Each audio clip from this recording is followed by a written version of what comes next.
Abençoe vocês. Amém? Glória a Deus, aplauda ao Senhor nessa noite, amém?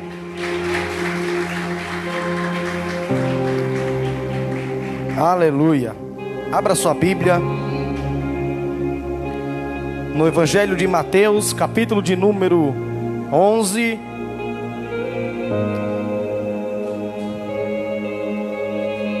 Capítulo de número 11.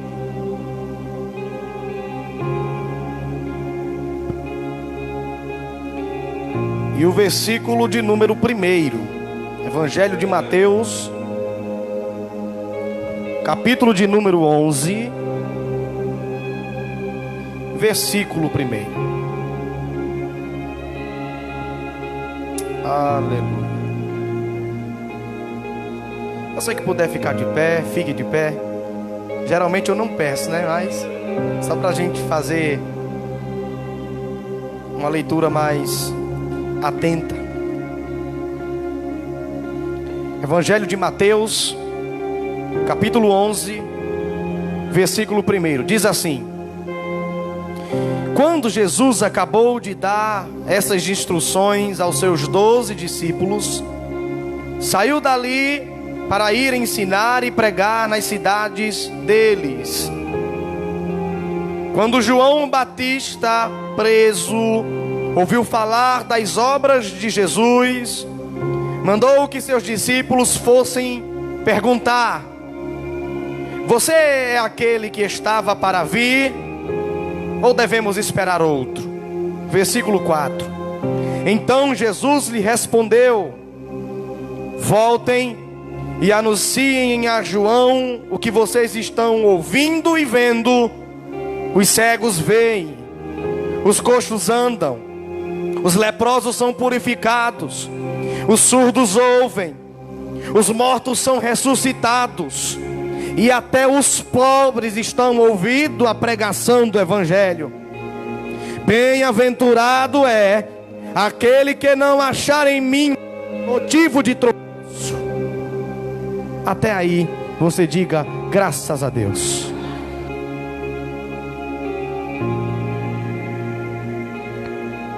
Pode sentar, amém? Glória a Deus. Tá melhor isso aqui, viu, Wens?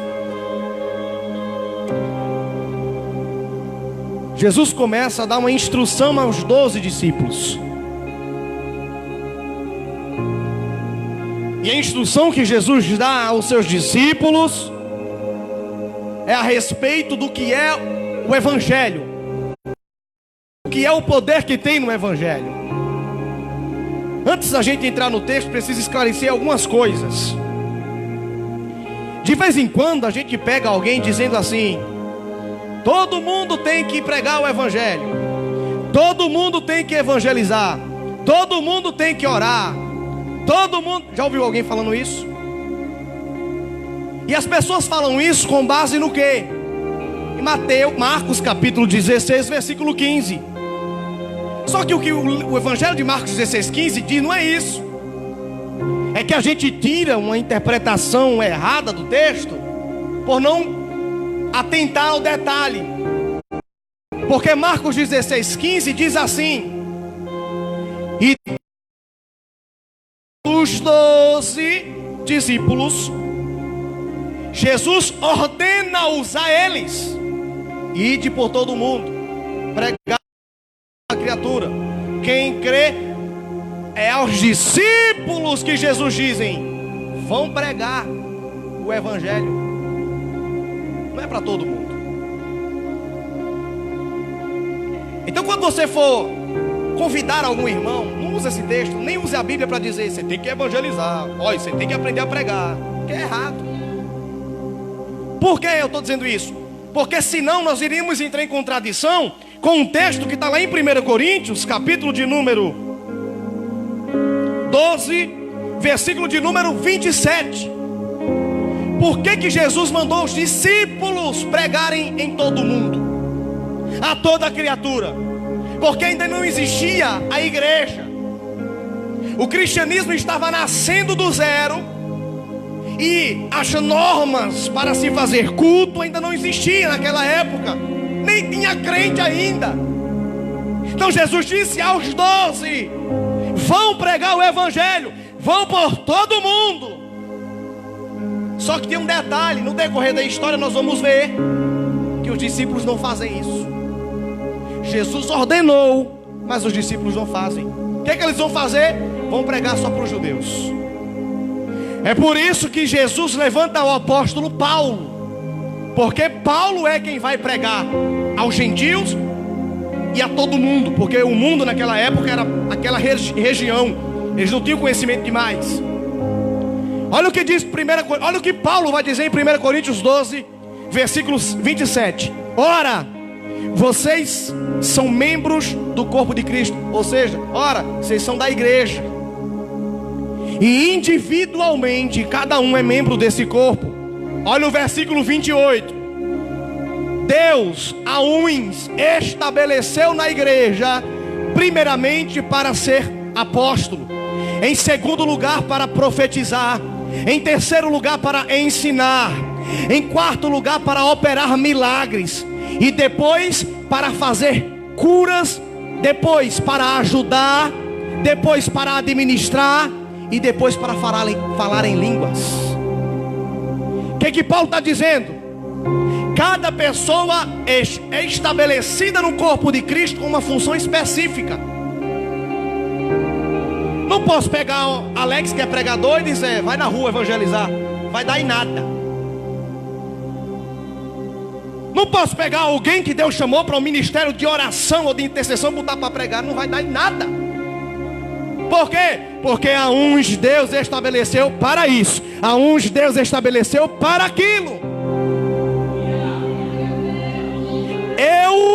Não é a Bíblia, eu costumo dizer que se você quiser saber qual foi o chamado que Deus te deu, o jeito mais fácil de descobrir é: você gosta de fazer? Porque se você estiver na portaria, não gosta de fazer, muda logo, porque não é o teu lugar. Se você está dirigindo culto como eu, que nunca gostei, muda logo, põe alguém para dirigir no teu lugar. Se você não gosta de evangelizar, nem vá, nem saia de casa, fique dormindo a tarde todinha. É melhor do que ir evangelizar. Se não gosta de vir para intercessão, porque uma coisa é orar, outra coisa é interceder, nem venha. Você gosta de fazer isso? Se você tem amor pelo que você faz, é porque Deus te chamou para fazer isso. Se você não tem, vai orando que Deus vai te mostrar o que você vai fazer. Então aos discípulos, Jesus dá a ordem de pregar em todo mundo. Para onde é que eu vou sair pregando em todo mundo? Tem lógica uma dessa? Só que se você for ler o resto do texto, você vai ver que aos discípulos ele diz isso: mas aos que creem. Aí ele vai dizer: olha, vocês vão pregar, mas os que creem no que vocês pregar vão falar em línguas, vão profetizar, vão pegar serpente, vão beber veneno, não vão morrer. Ou seja, os sinais e milagres estão para todos, mas o ide não. Olha para cá, você pegar isso aqui. Quando Jesus chama os discípulos e disse: ide, sabe o que Jesus estava dizendo? Discípulos, apóstolos. Porque a palavra ide no original é apóstolo. Imagina aí Jesus pegando todo mundo dizendo: apóstolo, apóstolo, apóstolo, apóstolo, apóstolo, apóstolo. Não. A tradução Septuaginta, que é uma das mais antigas, está apóstolo. Só que a gente vai se modernizando e a nossa tradução bíblica ficou ide, porque para a gente poder separar do dom, o ministério do dom. Então quando Jesus disse ide, Jesus estava dizendo o quê? Apóstolos, porque apóstolos é uma palavra que foi criada para dizer que alguém me mandou fazer aquilo, ou que alguém me chamou para fazer aquilo. Quantos estão entendendo? Diga graças a Deus. Mas olha, eu vou contar a verdade. Daqui para Jesus voltar, você vai ver muita gente subindo aqui e dizer assim: Jesus mandou a gente ir pregar. Errado. Por quê? Porque isso é uma cultura que a gente vem criando, ó. E para desculturar uma cultura errada é tão difícil, é tão complicado. Então quando Jesus disse ide, apóstolos, era para os 11. É tão tal que eles são apóstolos. Quem está entendendo, diga graças a Deus que eu não sou obrigado a fazer o que eu não gosto.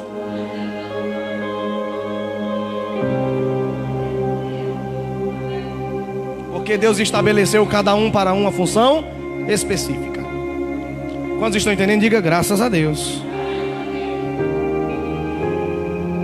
Se você começar a analisar a Bíblia e analisar esse texto de Mateus, eu disse essas informações só para tirar umas dúvidas. Quando nós começamos a ler Mateus capítulo 11, o texto que a gente leu, a gente vai ver uma coisa interessante nesse texto. Jesus começa a ensinar a respeito do reino de Deus. Se você for analisar o livro do Gênesis, por exemplo, você vai ver que quando Deus estava criando as coisas, Deus dizia assim: fiz o sol, fiz a lua, e Deus viu que era bom. Fez a água, fez os peixes, e Deus viu que era bom. Fez o homem, Deus viu que era bom. Só que Deus olhou para Adão e vai dizer o quê? Não é bom que o homem esteja só. Far-lhe-ei uma ajudadora. Quando Deus, da costela do homem, faz Eva, aí está lá bonitinho um casal, Adão e Eva. Diz o texto que Deus vai olhar para eles e vai dizer: isso é muito bom. Você está entendendo isso aqui? Deus disse: é bom, é bom, é bom, é bom, é bom. Mas isso aqui é muito bom. Porque Deus, ele fez o ser humano para se relacionar. Quando Deus fez Adão, Deus disse para si mesmo: falei-eis o homem conforme a minha imagem, a minha semelhança. Porém o próprio Deus se relaciona. Pai, Filho e Espírito Santo se relacionam entre si. Então quando Adão estava sozinho, Deus disse: não. Pergunto a você: Adão tinha quem? Diga assim: Adão tinha Deus. Diga: Adão tinha Deus. Mas o próprio Deus, pasme, isso não é conceito meu, é conceito de Deus. O próprio Deus disse: só a mim não é o suficiente. Só a minha presença não é eu que estou dizendo, é a Bíblia quem diz: não é suficiente. Não é bom que o homem esteja só. O que Deus estava dizendo? Eu quero que ele se relacione como eu me relaciono. E Deus faz Eva. Eva significa mãe de todos os seres viventes. Depois, outro dia eu explico o porquê. Eva e Adão. Vocês têm que me cobrar porque eu esqueço. Então se você, só você com Deus, só vocês dois sozinhos, aos olhos de Deus, quem vive sozinho, jogado no canto, encostado no canto, não é bom. Porque Deus, desde o princípio, desde a criação, Deus se manifesta na unidade. A unidade é várias coisas parecidas que comportam o mesmo objetivo. Deus, ele não criou você para você viver isolado, sem amigo, sem família, sem membro. E ainda tem uns caras que pregam uma teologia que diz que não precisa de ir para a igreja. Vai ficando sozinho em casa. Vai ficando sozinho em casa que você vai ver o que vai acontecer com você. As pessoas que não gostam de se relacionar, porque relacionamento implica em submissão, em confronto.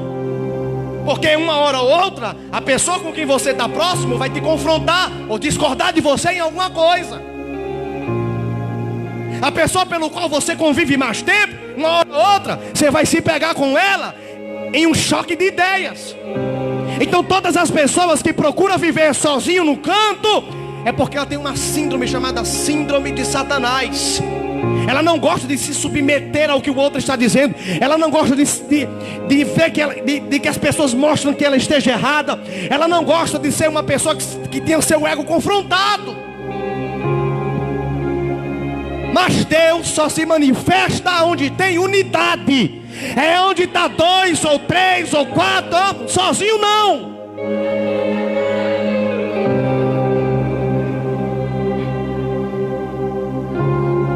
Porque se você comer, todas as vezes que você arrumar um problema, todas as vezes que você arrumar uma situação, todas as vezes que acontecer algo, você partir para ficar sozinho, para ficar recuado, para ficar isolado, você está se tornando teu próprio Deus.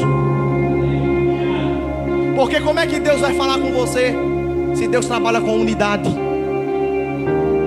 Ah, Rivaldo, mas quando eu quiser algo de Deus, eu vou no monte, Oro e sal cuspindo fogo. E agora desce dragão do monte.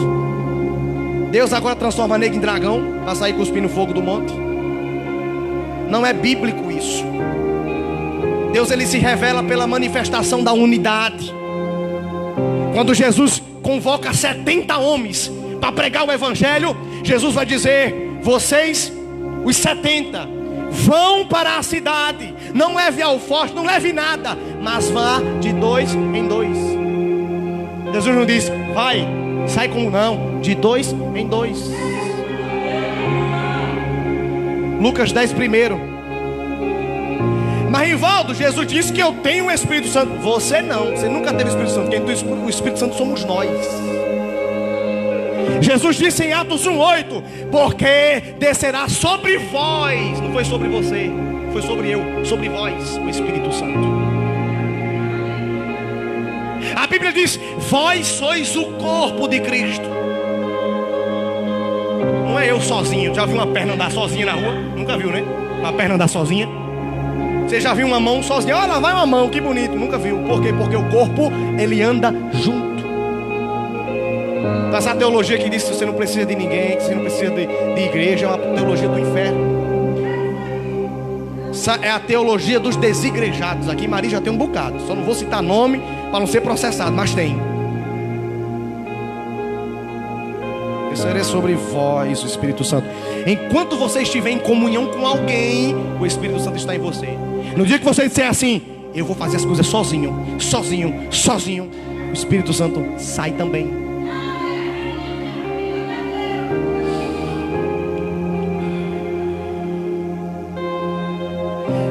Nem somente com Deus você vai estar bem. Não venha me dizer que só você e Deus. Ah, eu estou tão bem, só eu e Deus. Mentira do diabo, está sendo enganado.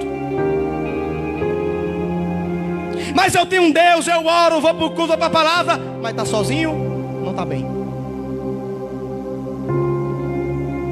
A psicologia vai dizer que nós precisamos pelo menos de mais uma pessoa para a gente ter a percepção de emoção entre o espiritual e o físico. Vou repetir. A psicologia diz que nós precisamos de pelo menos uma pessoa para ter a percepção real entre o que é espiritual, ou seja, metafísico. Eles usam metafísico, mas eu vou usar espiritual para você entender o que é espiritual do que é físico. Então não adianta fazer essa cara que você está fazendo aí de delegado. Mas eu estou bem sim. Mentira. Diga para esse cliente que está falando: a mentira é sua. É conceito dele. Ele que disse: não é bom que você seja, que fique sozinho. Tem gente que ainda vai dizer assim: mas Jesus disse que é bom que o homem não case. É bom que o homem não case. Não está dizendo que não é bom que o homem não arrume amigo, não tenha família. É uma coisa, não mistura com a outra. Porque não é porque eu não sou casado que eu estou só. Eu tenho família. Isso também conta. Porque tem pessoas que se isolam num quarto. Acabou-se, para ele morrer o mundo. A terra dele é ali dentro. Então quais são os dois grandes mandamentos? Quais são os dois grandes mandamentos? Primeiro, amar a Deus sobre todas as coisas. Segundo, amar o próximo. Eu vou amar quem? Se eu não tenho ninguém próximo de mim. Se eu não tenho ninguém perto. Ou seja, ama quem está perto, quem está próximo, quem está ao alcance. Mas quem se isola, quem se afasta, quem se esconde, como vai cumprir isso? Eclesiastes capítulo 4, versículo 9, a Bíblia diz assim: melhor serem 2 do que 1. Melhor serem 2 do que 1. Unidade. A gente começa a pesquisar na Bíblia e você vai descobrir mais outros 20 textos só falando sobre unidade. O Novo Testamento inteiro é sobre unidade. As promessas de Deus nunca é para você, é para vocês. Nunca é para mim, é para a gente. Entende o que eu estou dizendo? E aí a gente começa a analisar esse texto de Mateus capítulo 11. Jesus começa a ensinar. E olha que coisa intrigante. Olha que informação interessante. Quando Jesus acabou de dar as instruções aos 12 discípulos, saiu dali para pregar na cidade deles. Quando João Batista, do cárcere, da prisão, do oculto, estava ouvindo falar de Jesus, mandou que 2 discípulos fossem perguntar. Olha João Batista, 2 discípulos. Vai perguntar se ele é aquele a quem eu estou esperando, ou se vai vir outro.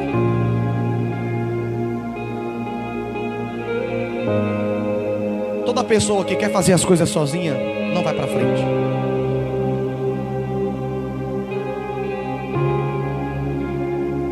Quem quer viver sozinho, trabalhar sozinho, crescer sozinho, progredir sozinho, prosperar sozinho, não vai para frente. Porque eu sozinho não consigo olhar onde eu estou acertando nem onde eu estou errando. Então essa pessoa que está próxima de você é uma pessoa que de vez em quando vai te confrontar. João Batista disse: vai lá, eu estou preso, mas vai lá vocês 2. E pergunta se ele é o Cristo, o Messias, aquele quem eu estava vindo. Eles foram, perguntaram: vem cá, João Batista está preso, está perguntando se tu és aquele a quem ele estava pregando. O que Jesus vai responder? Versículo 4. Então Jesus respondeu: voltem a João e anunciem a ele o que vocês estão vendo e ouvindo. A nossa visão e a nossa audição são os 2 sentidos do corpo responsáveis para trazer o que está fora para dentro. Vou repetir. A nossa visão e a nossa audição são os 2 sentidos do corpo dado por Deus na criação para nós trazermos de fora para dentro. Por exemplo, o tato. O tato é a capacidade de tocar as coisas, de medir, de ver a qualidade. É um mecanismo neutro, porque ele dá e recebe. A audição não. Se eu botar o ouvido aqui, fala aí ouvido, alguma coisa, você não vai ouvir nada. Por quê? Porque o ouvido não expressa nada, ele recebe. O olho não foi feito para externar, também foi feito para receber. O olho é diferente do olhar. O olhar é o conjunto do olho com os cílios, com a expressão da face. Porque se eu pegar um olho e dizer assim: olha com aquele olhar 43, o olho sozinho não vai fazer isso, ele precisa da face para fazer. Mas o olho não é receptor, perdão, não é um sentido. O olhar não é um sentido, a visão não é um sentido que manda, mas que recebe também. Eu vejo aquilo, trago isso, vem para o meu cérebro, processa a audição e a visão. A boca também não recebe nada de informação. Comida não é informação. Quando você quer saber algo, ou você ouve, ou você lê, ou você vê. Porque são os 2 sentidos responsáveis para nos trazer conhecimento de algo. Quem está entendendo, diga graças a Deus. Há exceções, como pessoas que são deficientes, que desenvolvem isso pelo tato. Mas não estou falando de exceção, estou falando da regra. Então Jesus vai dizer aos 2 discípulos de João Batista: voltem e diga a ele o que vocês receberam. Vocês viram e ouviram. E o que foi que eles viram e ouviram? Diz o texto, versículo 5: os cegos veem, os coxos andam, os leprosos são purificados, os surdos ouvem, os mortos são ressuscitados, e até os pobres recebem a pregação do evangelho. Preste atenção. Jesus estava dizendo assim: diga a João que quem não tinha visão agora vai ver. Quem não tinha movimento nas suas pernas, era coxo, ou tem dificuldade de andar. Porque coxo, nem todo coxo é aleijado, viu? Tem coxo que anda, só tem dificuldade. Quem é coxo não consegue andar, agora está andando. Leprosos são purificados, surdos ouvem. Aí Jesus vai dizer uma coisa que eu achei interessante. Jesus disse: e até os pobres ouvem a pregação do Evangelho. Irmão, eu não sei se você concorda comigo, mas até naquela época, pobre já era mal visto. Pobre mesmo, não é o pobre pirata não, é o pobre. Porque todas as vezes que os profetas, que os mestres da lei iriam falar da palavra de Deus, os pobres não conseguiam entender. Só que os coxos, os cegos, os aleijados, todos esse povo aqui era pobre. Porque os ricos conseguiam tratamento, como por exemplo da mulher do fluxo de sangue, gastou dinheiro com o médico. Era rara a exceção achar um rico ali. Então por que tinha coxo? Por que tinha cego? Por que tinha pessoas leprosas? Porque eram pobres. Se eu estou pregando uma coisa, você não entende, você não recebe, e aquilo que está sendo mandado não acontece, porque você não entendeu. Aí Jesus disse: os pobres. Em outras palavras, Jesus estava dizendo: a minha linguagem é tão especial que até os que não entendiam começaram a entender o Evangelho. Quem era cego começava a enxergar, quem era coxo começava a andar, quem era leproso se purificava. Deus está dizendo nessa noite: quando você começar a entender o que Deus está falando para a sua vida, você vai começar a abrir a visão, você vai começar a caminhar para frente, você vai começar a tirar as lepras que estão sobre você, e todo aquele que estiver porventura morto será ressuscitado, porque para isso foi manifestado o poder da pregação do Evangelho. Porque o Evangelho é notícia boa da parte de Deus. A palavra Evangelho significa tem notícia boa da parte de Deus, e Deus está dizendo: você precisa compreender a notícia que Ele tem boa para você.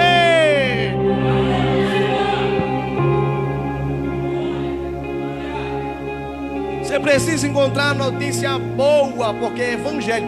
A palavra Evangelho é notícia boa no grego, notícia boa. Se você não entender a notícia boa que Deus tem para você, você não vai conseguir receber. Rivaldo, quem é que recebe a notícia boa de Deus? O olhar e a audição. Por isso que você tem que dar com o ouvido atento e com o olhar atento, porque eles são os principais, não são os únicos, mas são os principais meios você entender e receber aquilo que Deus está falando para você. E aí diz o texto, Jesus olha para ele e diz essas coisas. Jesus vai dizer assim: e diga para João que bem-aventurado é aquele que não acha em mim tropeço. Não vou falar sobre isso, porque só essa frase vai dar uma pregação. Jesus manda dizer isso para João, porque todas as vezes que um profeta era preso, ele tinha que denunciar as falhas que os outros profetas, que são posteriores a eles, estavam cometendo, para que mais profetas forem presos. Se o profeta denunciasse, ele poderia ter a sua vida poupada. Então Jesus já manda o recado para João Batista: diga João que bem-aventurado é aquele que não fala mal de mim. Diga João. João Batista morreu, mas estava convicto de que Jesus era o Cristo que havia de aparecer sobre a terra. Aí o texto diz que os discípulos foram embora. Versículo de número 7. Quando os discípulos de João foram embora, Jesus começou a dizer ao povo a respeito de João. Olha o que Jesus vai falar sobre João Batista. Versículo de número 7. O que vocês foram ver no deserto? O povo sentado, Jesus pregando. O que vocês foram ver no deserto? Um carniço agitado, um pedaço de vara se mexendo. Foi isso que vocês foram ver no deserto? Jesus falando de João para o povo. Versículo 8. O que vocês foram ver lá? Um homem vestido de roupa fina, roupa bela, roupa real? Foi isso que vocês foram ver? Ou vocês foram ver um profeta de Deus? Versículo de número 9. Aí Jesus vai dizer: sim, eu vos digo que ele é muito mais do que um profeta de Deus. Olha o que Jesus vai falar de João Batista. Eu, porém, versículo de número 9. Eu, porém, vos digo, parte B. Eu, porém, vos digo que ele é muito mais do que um profeta. Versículo 10. João é aquele que está escrito: eis que diante de mim envio a vós o meu mensageiro, que preparará o caminho diante de vós. Em verdade eu vos digo que nascido de mulher não apareceu ninguém maior do que João Batista. Mas olha o que Jesus vai dizer: mas o menor que recebeu o evangelho no reino de Deus é maior do que João Batista. Deus está dizendo: se você receber o evangelho, você fará parte do reino de Deus. E se no reino de Deus você for o menor, você será maior que João Batista. Deus... Depois Jesus vai dizer que em João Batista se cumpre a profecia que diz que Elias voltaria. Versículo, para quem tiver curiosidade, quiser ler em casa, a partir do versículo 14, a Bíblia vai dizer que João Batista é o Elias que voltou. Para que se cumprisse a Bíblia. Então, o poder do Evangelho, ele pode, através do que a gente vê e do que a gente ouve, causar coisas inimagináveis nas nossas vidas. O Ministério de Louvor pode subir aqui rapidamente. É por isso que quando nós estamos pregando e ministrando sobre você, nós pedimos para você levantar a mão. Por quê? Porque o ato de levantar a mão é um símbolo do que você precisa daquilo que está sendo ministrado.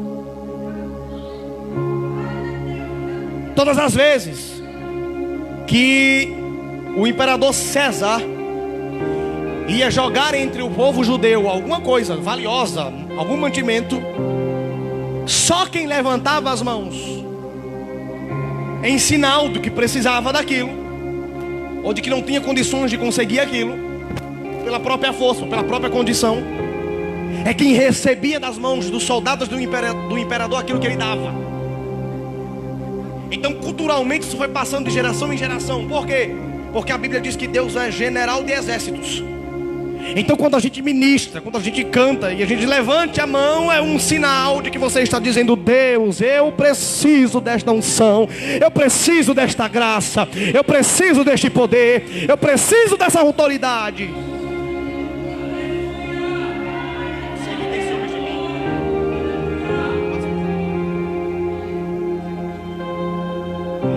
Fique de pé nessa noite.